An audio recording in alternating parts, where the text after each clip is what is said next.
ಇನ್ನೊಂದು ಸರ್ತಿ ಅವ್ರ ತಂಟೆಗೆ ಬಂದ್ರೆ ಹುಟ್ಲಿಲ್ಲ ಅನ್ಸ್ಬಿಡ್ತೀನಿ. ನಿಮ್ಗೇನಾಗಿಲ್ಲ ತಾನೆ? ಅವ್ರು ಯಾರು ನನ್ನನ್ನು ಮುಟ್ಟಕ್ಕೂ ನೀವು ಬಿಡ್ಲಿಲ್ಲ ಅಲ್ವಾ?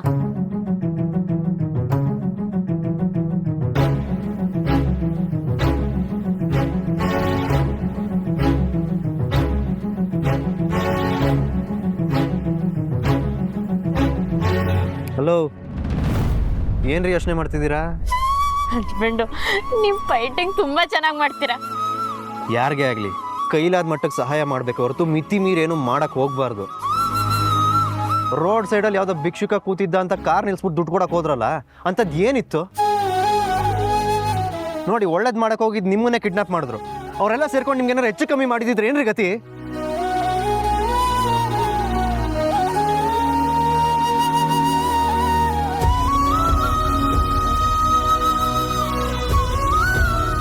ರೀ, ನಿಮ್ಗೇನಾದ್ರು ಹುಚ್ಚಿಗೀಚ್ ಹಿಡ್ದಿದ್ಯಾ ಹೆಂಗೆ?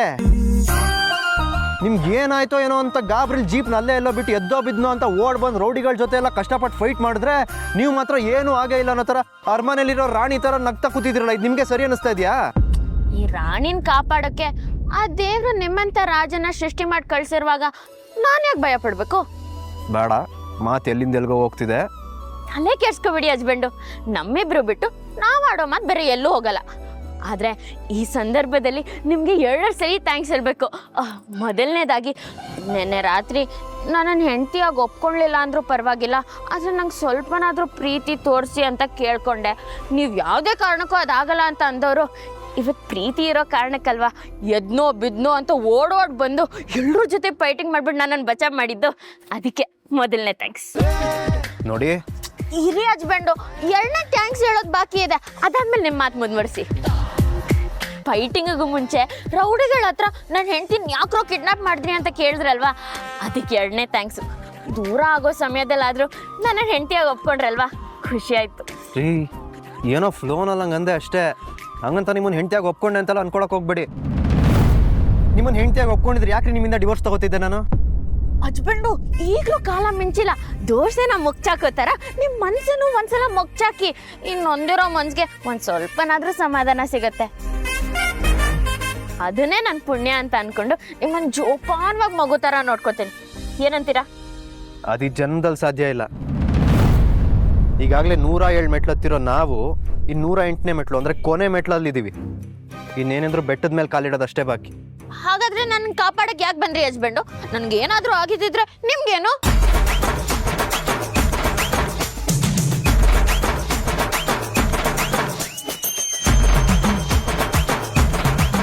ಹಸ್ಬೆಂಡು, ಇದನ್ನೇ ಗಂಡ ಹೆಂಡತಿ ಸಂಬಂಧ ಅನ್ನೋದು.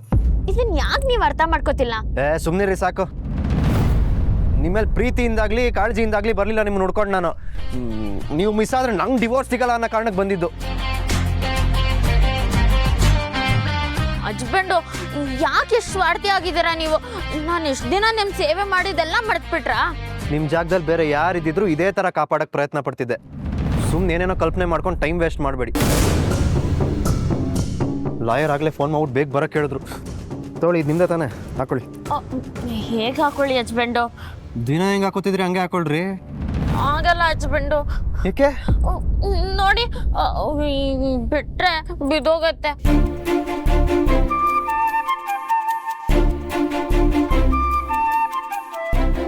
ಸರಿ ಬಿಡಿ. ಬಳೆ ಇಲ್ದೆ ನಾನು ಎಲ್ಲೂ ಬರಲ್ಲ. ಮತ್ತಿನ್ನೇನು ಮಾಡೋದು? ನೀವೇ ತೋರಿಸಿ. ಭಾರಿ ಅಡ್ವಾಂಟೇಜ್ ತಗೋತಾ ಇದ್ದೀರಾ ನೋಡಿ.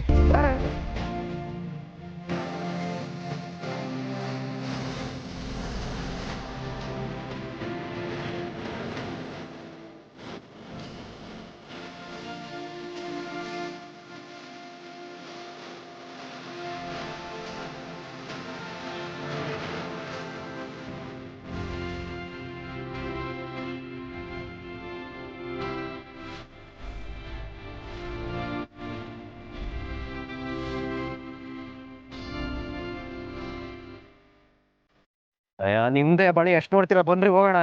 ಹಸ್ಬೆಂಡು, ಮತ್ತೇನ್ರಿ? ನೋಡಿ, ತಾಳಿ ತುಂಡಾಗೋಗಿದೆ. ಹೆಂಡತಿಗೆ ಅವಳ ಗಂಡ ಎಷ್ಟು ಶ್ರೇಷ್ಠನೋ ಅವ್ರು ಕಟ್ಟಿರೋ ತಾಳಿನೂ ಅಷ್ಟೇ ಶ್ರೇಷ್ಠ. ಸಾಕು, ಸಿನಿಮಾ ಡೈಲಾಗ್ ಹೊಡಿಬೇಡ್ರಿ. ಈಗ ಡಿವೋರ್ಸ್ ಕೊಡ್ತಲ್ವ, ತಾಳಿ ಕಟ್ಟಾದ್ರೆ ಏನಂತೆ? ಅಯ್ಯೋ, ನೋಡಿ, ನೀವ್ ಬೇಕಿದ್ರೆ ನನ್ನಿಂದ ದೂರ ಆಗಿ ಬಿಡಿ, ನಿಮಗ್ ಬಿಟ್ಟಿದ್ದು. ಆದ್ರೆ ನಾನ್ ಸಾಯೋವರೆಗೂ ನೀವ್ ಕಟ್ಟಿರೋ ತಾಳಿನ ನಾನ್ ತೆಗಿಯಲ್ಲ.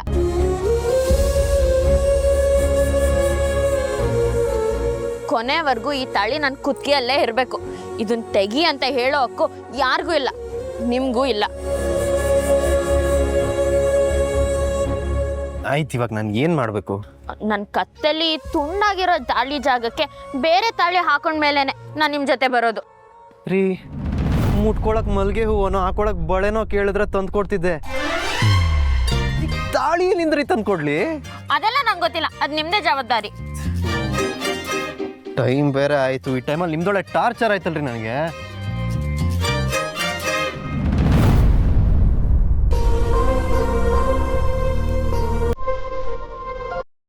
ಅಲ್ಲಿ ನೋಡ್ರಿ ತಾಳಿ.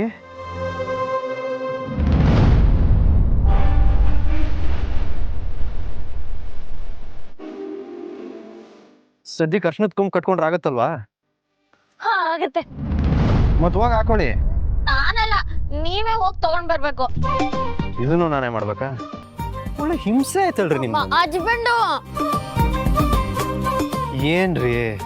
ಅರ್ಶನದ ಕೊಂಬನ ಕೊಬ್ಬಿಲ್ದೆ ತರೋದ್ ಮಾತ್ರ ಅಲ್ಲ, ದೊಡ್ಡ ಮನ್ಸ್ ಮಾಡಿ ಅದನ್ನೇ ತಾಳಿ ಅಂತ ಅನ್ಕೊಂಡು ನನ್ ಕುತ್ತಿಗೆಗೆ 3 ಗಂಟೆ ನೀವೇ ಹಾಕ್ಬೇಕು. ಏನ? ನಾನೇ ನಿಮಗೆ ಮತ್ತೆ ತಾಳಿ ಕಟ್ಬೇಕಾ? ಆಗಲ್ಲ. ಹಾಗಾದ್ರೆ ನಾನು ಎಲ್ಲೂ ಬರಲ್ಲ. ಗೋಳು ಇಕ್ಕೋತಾ ಇದೀರಾ? ನೋಡಿ ಹಸ್ಬೆಂಡು, ಈಗ ಮಾತಾಡ್ತಾನೆ ಇದ್ರೆ ಹೊತ್ತಾಗತ್ತೆ. ಇನ್ನು 5-10 ನಿಮಿಷದಲ್ಲಿ ರಾಹುಕಾಲ ಬರುತ್ತೆ. ಈಗ್ಲೇ ಶುಭ ಮುಹೂರ್ತ, ಬೇಗ 3 ಗಂಟೆ ಕಟ್ಬಿಡಿ. ಆಗ್ಲೇ ದೇವತೆಗಳೆಲ್ಲ ಖುಷಿಯಿಂದ ಅಸ್ತು ಅಂತಾರೆ.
ಜೀಪಲ್ಲಿ ನಿಮ್ ಹುಡ್ಕೋ ಅರ್ಜೆಂಟಲ್ಲಿ ಅಲ್ಲೆಲ್ಲೋ ನಿಲ್ಸ್ ಓಡ್ ಬಂದೆ.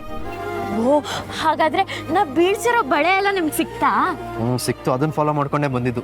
ಕೊನೆಯಲ್ಲಿ ನಿಮ್ ವಾಯ್ಸ್ ಕೇಳಿಸ್ತು. ನೋಡ್ರ, ಕೊನೆಗೂ ಹಸ್ಬೆಂಡ್ ಅನ್ನೋ ಮಾತನ್ನ ನಾನು ಕಾಪಾಡ್ತು ಅಲ್ವಾ ಹಸ್ಬೆಂಡು? ಮಾತು ಮುಗೀತಾ? ಹಸ್ಬೆಂಡು, ಎಷ್ಟು ದೂರ ನಡಿಬೇಕು? ಜೀಪ್ ಸಿಗೋವರೆಗೂ. ಹಸ್ಬೆಂಡು, ನಂಗೆ ತುಂಬಾ ಸುಸ್ತಾಗಿದೆ. ನನ್ನ ಕುಸುಮರಿ ಮಾಡ್ಕೊಂಡು ಕರ್ಕೊಂಡು ಹೋಗ್ತೀರಾ? ನಿಜ ಹೇಳಿ, ನಿಜವಾಗ್ಲೂ ಸುಸ್ತಾಗಿದ್ಯಾ? ಹಸ್ಬೆಂಡು, ನಿಜವಾಗ್ಲೂ ಸುಸ್ತಾಗಿದೆ.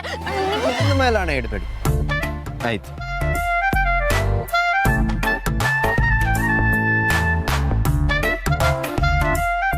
ಇಲ್ಲೇ ಇರಿ, ಬರ್ತೀನಿ.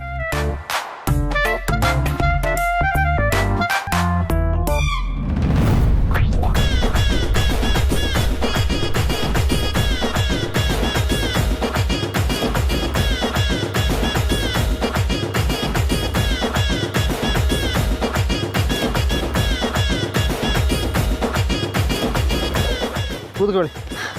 ಹಸ್ಬೆಂಡು, ಆ ದೇವರು ಹೆಂಗೆ ನನ್ನ ಕಷ್ಟ ಅರ್ಥ ಮಾಡ್ಕೊಂಡು ನನ್ನನ್ನು ಕಾಪಾಡಕ್ಕೆ ನಿಮ್ಮನ್ನು ಕಳ್ಸಿದ್ನೋ ಹಾಗೆ ಈಗಲೂ ನನ್ನ ನೋವು ಅರ್ಥ ಮಾಡ್ಕೊಂಡು ಈ ಸೈಕಲ್ ಕಳಿಸಿದ್ದಾನೆ. ದೇವ್ರು ಕಳಿಸಿಲ್ಲ ರೀ, ಯಾರ್ದೋ ಸೈಕಲ್ ತಗೊಬಂದಿದ್ದೀನಿ. ಹಸ್ಬೆಂಡು, ಆದರೆ ನೀವೇ ನನ್ನ ಪಾಲಿಗೆ ದೇವ್ರಲ್ವಾ? ಬೇಕು ಕೂತ್ಕೊಳ್ರಿ, ಹೊರಡೋಣ. ಹಾಂ ಹಸ್ಬೆಂಡು, ಬಿಡಿ ಬಿಡಿ ಬನ್ನಿ ಕೂತ್ಕೊಳ್ಳಿ. ಇಲ್ಲಿ ಕೂತ್ಕೊಳ್ಳಿ ಅಂದ್ರೆ ಆಯ್ತು.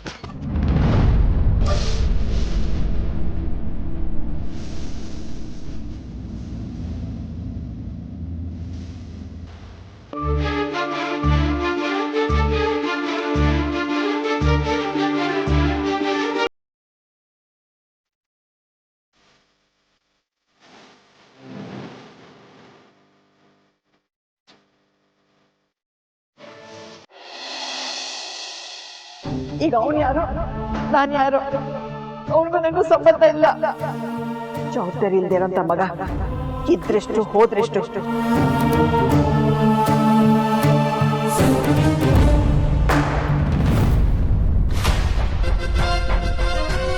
ಹೈ, ನೀನ್ ಯಾಕೆ ಬಂದೆ? ಕುಡಿಲ್ಲ, ಕುಡಿಬೇಕು. ಕುಡಿಬೇಡ ಅಂತ ನಾನು ಹೇಳಲ್ಲ. ಯಾಕೆ ಇಷ್ಟೊಂದು ಕೋಪದಲ್ಲಿದ್ಯಾ? ಅಂಥದ್ದು ಏನಾಯ್ತು ನರಸಿಂಹ? ಇಷ್ಟಪಟ್ಟಿರೋ ವ್ಯಕ್ತಿ ಆಗಲಿ ವಸ್ತು ಆಗಲಿ ನನಗೆ ಸಿಗಲ್ಲ ಅನ್ಸುತ್ತೆ. ಒಂದು ಅವರಿಂದ ನಾನು ದೂರ ಆಗ್ತೀನಿ, ಇಲ್ಲ ನನ್ನಿಂದ ಅದು ದೂರ ಆಗುತ್ತೆ. ಈಗ ಯಾರು ನಿನ್ನಿಂದ ದೂರ ಆದ್ರು?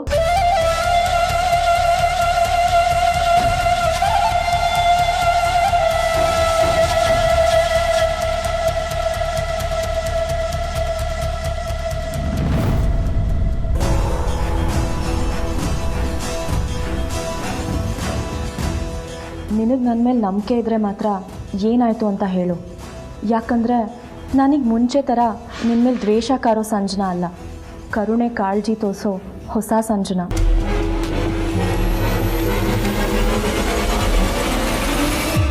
ಈ ಹಿಂದೆ ನಾನೊಂದು ಹುಡುಗಿನ ಜೀವಕ್ಕಿಂತ ಹೆಚ್ಚಾಗಿ ಪ್ರೀತಿಸಿದೆ. ಆದರೆ ಆ ಹುಡುಗಿ ನನ್ನ ಜೀವನ ದೂರ ಮಾಡಿ ಹೋದ್ಲು. ಅದೇ ನೋವಲ್ಲಿ ಕುಡಿಯೋಕ್ಕೆ ಶುರು ಮಾಡಿದೆ. ಜವಾಬ್ದಾರಿ ಮರೆತೆ. ಹಾಗೆ ನನ್ನ ತಂದೆ ನನ್ನ ದೂರ ಮಾಡಿದ್ರು. ಹಳೆ ಘಟನೆಗಳನ್ನೆಲ್ಲ ನೆನೆಸ್ಕೊಂಡು ಫೀಲ್ ಮಾಡ್ಕೊಳ್ತಿದ್ಯಾ?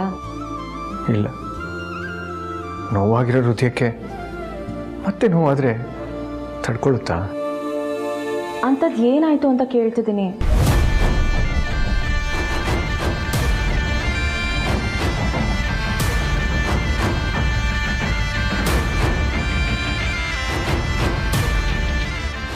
ಅಂದರೆ ನೀನೀಗ ಒಂದು ಹುಡುಗಿನ ಪ್ರೀತಿಸ್ತಿದ್ಯಾ ಅಂತ ಆಯಿತು. ಹೋಗಲಿ ಬಿಡು ನರಸಿಂಹ, ನನಗನ್ಸಿರೋ ಪ್ರಕಾರ ಆ ಹುಡುಗಿ ಬೇಕು ಅಂತ ಈ ಥರ ಎಲ್ಲ ಮಾಡಿರಲ್ಲ. ಸಮಯ ಸಂದರ್ಭ ಅವಳನ್ನು ಕಟ್ಟಾಕಿರಬೇಕು. ಯಾಕೆ ಒಂದು ಫೋನ್ ಮಾಡೋದು ಹೇಳ್ಬೋದಲ್ವಾ? ನೀನೇ ಫೋನ್ ಮಾಡು. ಮಾಡಿದ್ದೆ, ಸ್ವಿಚ್ ಆಫ್ ಬರ್ತಾ ಇದೆ. ನಮ್ಮ ಸಾಹೇಬ್ರ ಜೊತೆ ಹೊಂದ್ಕೊಂಡು ಹೋಗ್ತಾ ಇದೆ. ಸಣ್ಣ ಪುಟ್ಟದಕ್ಕೆ ಏನೋ ನನ್ನ ಹತ್ರ ಮಾತಾಡ್ತಿದ್ರು. ಇನ್ನೇನು ನಮ್ಮ ಸಂಬಂಧ ಸರಿ ಹೋಗ್ಬೋದು ಅಂದ್ಕೊಂಡಿದ್ದೆ. ಅಷ್ಟರಲ್ಲಿ ಎಡವಟ್ಟಾಯಿತು. ಕಾಲು ಜಾರಿ ಬಿದ್ದರೂ ನಮ್ಮ ಸಾಹೇಬರನ್ನು ಲೆಕ್ಕಿಸ್ದೆ ಅವಳನ್ನ ಮೀಟ್ ಮಾಡಬೇಕು ಅಂತ ಓಡೋದು. ಆದರೆ ಅವಳು ಸಿಗಲೇ ಇಲ್ಲ. ಅವಳಿಂದಾಗಿ ನಮ್ಮ ಅಪ್ಪ ಅಮ್ಮನ ಹತ್ರ ನಾನು ಕೆಟ್ಟವನು ಅನ್ಸ್ಕೊಳ್ಳೋ ಹಾಗಾಯಿತು. ನನ್ನ ಮಗು ಥರ ನೋಡ್ಕೋತಾ ನಮ್ಮ ಅಮ್ಮನೇ ನೀನು ಮನೇಲಿ ಇರ್ಬೇಡ, ನಾಲಾಯಕು ಅಂದ್ಬಿಟ್ರು. I am so sorry Narasimha. ನಿನ್ನ ನೋವೇನು ಅಂತ ನನಗೆ ಅರ್ಥ ಆಗುತ್ತೆ. ಇಲ್ಲಿ ನಿಂಗೆ ಯಾರೂ ವಿಲನ್ ಇಲ್ಲ, ಪರಿಸ್ಥಿತಿನೇ ನಿನ್ನ ಪಾಲಿಗೆ ವಿಲನ್ ಆಗಿದೆ.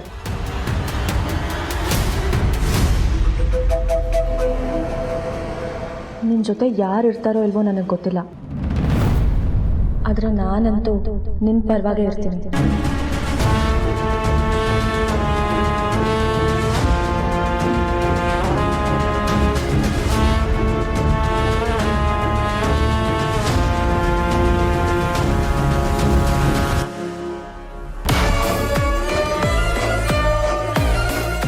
Wow, what a great moment.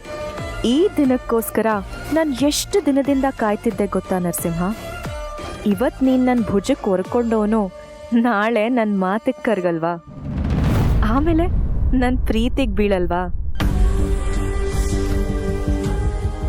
ಅಳ್ಬೇಡ ನರಸಿಂಹ, ನೀನು ಹತ್ರ ನನಗೂ ಅಳ್ಬೇಕು ಅಂತ ಅನ್ಸುತ್ತೆ. ನಿನ್ನ ಕಷ್ಟ ಯಾರಿಗೂ ಬರಬಾರ್ದು. ಡೋಂಟ್ ವರಿ, ನಾನು ನಿನ್ನ ಜೊತೆಲಿರ್ತೀನಿ. ಹೇಗಾದರೂ ಮಾಡಿ ಆ ಹುಡುಗಿನ ಹುಡ್ಕೋಣ, ಸರಿನಾ?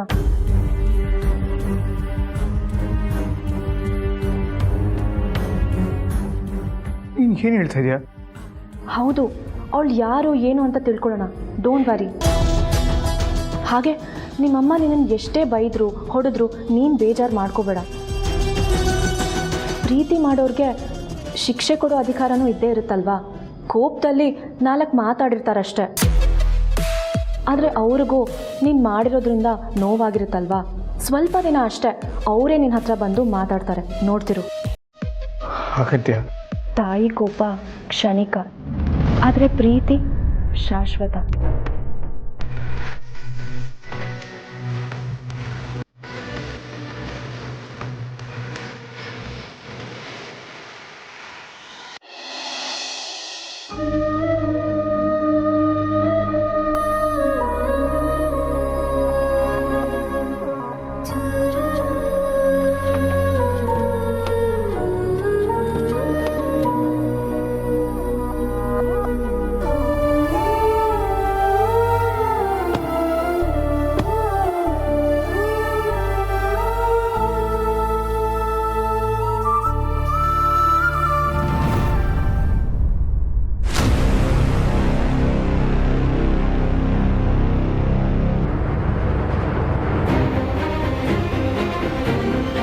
Hello, excuse me sir. ಒಂದು ನಿಮಿಷ. ಇದು ಕೋರ್ಟ್ ಅಲ್ವಾ? ಕೋರ್ಟಾ? ಹಾಂ, ಡಿವೋರ್ಸ್ ಕೋರ್ಟ್ ಅಲ್ವಾ? ಅಲ್ಲ ಸರ್, ಇದು ಸಬ್ ರಿಜಿಸ್ಟ್ರೇಷನ್ ಆಫೀಸು. ಸಬ್ ರಿಜಿಸ್ಟ್ರೇಷನ್ ಆಫೀಸ್.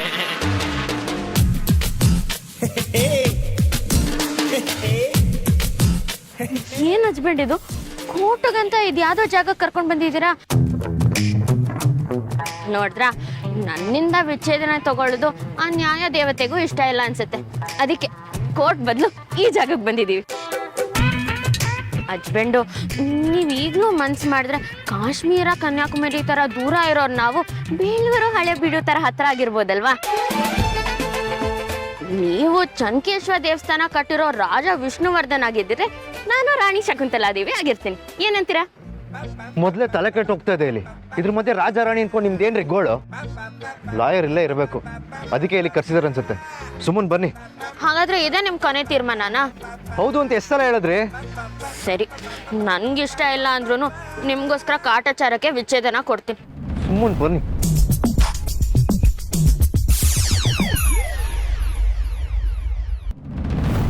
ಒಂದ್ ನಿಮಿಷ ಹಸ್ಬೆಂಡು, ಮತ್ತೇನ್ರಿ ನಿಮ್ದು? ದೇವ್ರ ಹತ್ರ ಬೇಡ್ಕೊಳ್ಳೋಣ, ನಿಂತ್ಕೊಳ್ಳಿ.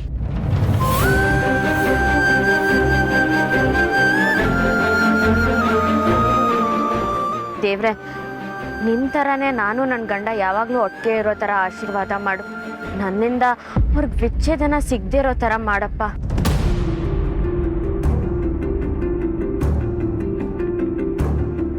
ನನ್ಗಿಷ್ಟ ಇಲ್ಲದೆ ಇದ್ರೂ ನನ್ನ ಹತ್ರ ವಿಚ್ಛೇದನ ತಗೊಳ್ತಿದ್ದೀರಾ ಅಲ್ವಾ? ಅದಕ್ಕೆ ದೇವ್ರ ಹತ್ರ ಬೇಡ್ಕೊತಿದ್ದೀನಿ. ಬೇಕಿದ್ರೆ ವಿಚ್ಛೇದನ ಸಿಗ್ಲಿ ಅಂತ ನೀವು ಬೇಡ್ಕೊಳ್ಳಿ. ದೇವ್ರಿಗೆ ಏನು ಸರಿ ಅನ್ಸುತ್ತೋ ಅದನ್ನೇ ಮಾಡ್ತಾನೆ. ದೇವ್ರಿಗೆ ಕೈ ಮುಗಿದ ಮಾತ್ರಕ್ಕೆ ಡಿವೋರ್ಸ್ ಸಿಗಲ್ಲ ಅಂತೆಲ್ಲ ಅನ್ಕೊಳಕ್ ಹೋಗ್ಬೇಡಿ. ಇನ್ನೇನು ಲಾಸ್ಟ್ ಸ್ಟೆಪ್ಪಲ್ಲಿ ಇದ್ದೀವಿ. ನಮ್ಮ ಲಾಯರ್ ಸಿಕ್ಕಿ ನಾವಿಬ್ರು ಸೈನ್ ಹಾಕಿದ್ಮೇಲೆ ಡಿವೋರ್ಸ್ ಸಿಗ್ದಂಗೆ. ಈ ಡಿವೋರ್ಸ್ ಸಿಗದೇ ಇರಲಿ ಅಂತೆಲ್ಲ ಬೇಡ್ಕೊಳ್ಳೋದ್ರ ಬದಲು ಡಿವೋರ್ಸ್ ಸಿಕ್ಕಾದ್ಮೇಲೆ ನಿಮ್ಮ ಮುಂದಿನ ಜೀವನ ಏನು ಅನ್ನೋದ್ರ ಬಗ್ಗೆ ಯೋಚನೆ ಮಾಡೋದು ಒಳ್ಳೇದು ಅನ್ಸುತ್ತೆ.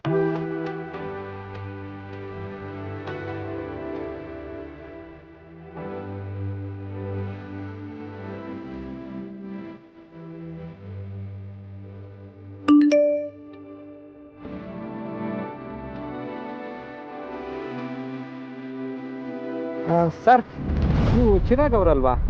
ಹೌದು. ಇವರು ದೀಪ ಅವ್ರ ಹೆಂಡತಿ. ಓ ಸರಿ, ನಿಮ್ಮಿಬ್ಬರು ಮದುವೆ ರಿಜಿಸ್ಟ್ರೇಷನ್ಗೆ ಎಲ್ಲ ರೆಡಿ ಆಗಿದೆ. ನೀವಿಬ್ರು ಸೈನ್ ಮಾಡೋದು ಅಷ್ಟೇ ಬಾಕಿ. ಬನ್ನಿ.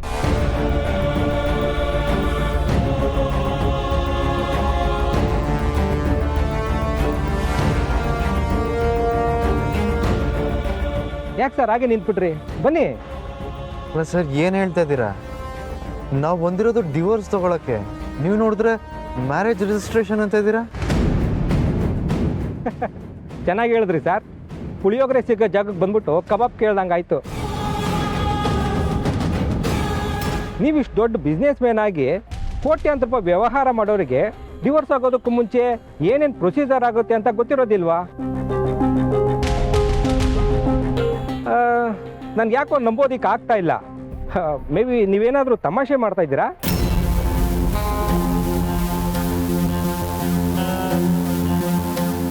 ಯಾಕೆ ಈ ಥರ ಆಯಿತು? ಎಲ್ಲೋ ಏನೋ ಮಿಸ್ಟೇಕ್ ಆಗಿದೆ. ಯಾರು ಮಿಸ್ಟೇಕ್ ಸರ್?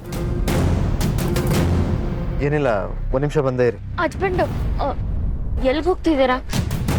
ನನ್ನ ಹಿಂದೆ ಬರ್ದೇ ಇಲ್ಲೇ ಇರ್ತೀರಾ? ಎಲ್ಲೂ ಹೋಗಲ್ಲ, ಒಂದು ನಿಮಿಷ ಬರ್ತೀನಿ. ಸರಿ, ಸೈನ್ ಹಾಕಬೇಕು, ಮರಿಬೇಡಿ. ಬೇಗ ಬನ್ನಿ ಆಯ್ತಾ?